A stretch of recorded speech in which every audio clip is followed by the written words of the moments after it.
Takluk dari timnas Yordania 1-0. Ini komentar dan janji Sintayong untuk timnas Indonesia. Namun sebelum kita lanjut, mohon subscribe dulu dan klik lonceng notifikasi agar kalian tidak ketinggalan berita menarik seputar timnas Indonesia setiap harinya. Kalau sudah, mari kita lanjut.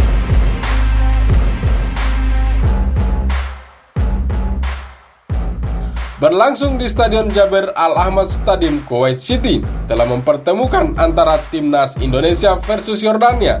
Kick-off babak pertama dimulai, timnas Indonesia langsung mendapat ancaman serius pemain-pemain Yordania. Namun masih berhasil digagalkan Fahrudin Arianto dan kawan-kawan. Nampaknya babak pertama ini anak asuh Adnan Ahmad sangat mendominasi jalannya pertandingan sejak fluid babak pertama dibunyikan. Perlu diketahui, timnas Yordania sendiri kini bertengger di posisi 88 ranking dunia, sedangkan timnas Indonesia berada di 158 ranking FIFA. Tak mau terus ditekan, Pratama Arhan dan kawan-kawan sudah mulai berani melakukan serangan-serangan ke gawang timnas Yordania dan melakukan umpan-umpan 1-2. Meski postur tubuh Yordania jauh di atas timnas Indonesia, namun Arhan dan kawan-kawan tak gentar untuk melakukan duel yang menyulitkan pemain-pemain Yordania itu sendiri. Memasuki sisa waktu babak pertama, intensitas serangan dari timnas Indonesia semakin gencar dilakukan. Hingga fluid babak pertama usai, skor sama kuat 0-0 untuk kedua tim.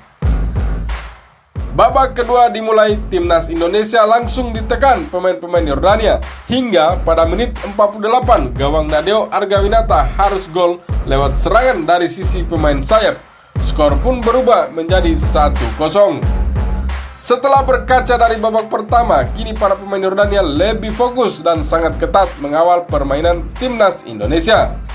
Sintayong kembali merubah strategi permainan dengan memasukkan 4 pemain langsung babak kedua ini, yang diharapkan bisa merubah kedudukan babak kedua. Permainan timnas Indonesia cukup berubah ketimbang di babak pertama sebelumnya, dan sejauh babak kedua ini serangan-serangannya belum terlalu efektif. Menit 78, penyelamatan gemilang dari Nadeo Argawinata kembali dilakukan setelah menepis tendangan penalti pemain Yordania yang disebabkan oleh Asnawi Mangkualam setelah melakukan pelanggaran di dalam kotak penalti. Menit-menit akhir babak kedua, tempo permainan timnas Indonesia mulai melemah. Faktor kelelahan hingga peluit panjang dibunyikan. Timnas Indonesia harus mengakui ketangguhan anak asuh Adnan Ahmad. Skor pun berakhir dengan 1-0. Menelan kekalahan kontra Yordania, komentar pelatih Sintayong: "Sebelumnya saya minta maaf belum bisa memberikan kemenangan pada kesempatan kali ini. Dan saya berterima kasih kepada para pemain timnas Indonesia yang berjuang keras di sepanjang pertandingan. Selanjutnya kita siap menampilkan yang terbaik di laga terakhir kontra Nepal," tambah Sintayong. Mari kita doakan dan dukung terus timnas Indonesia agar bisa meraih kemenangan di setiap laga nanti.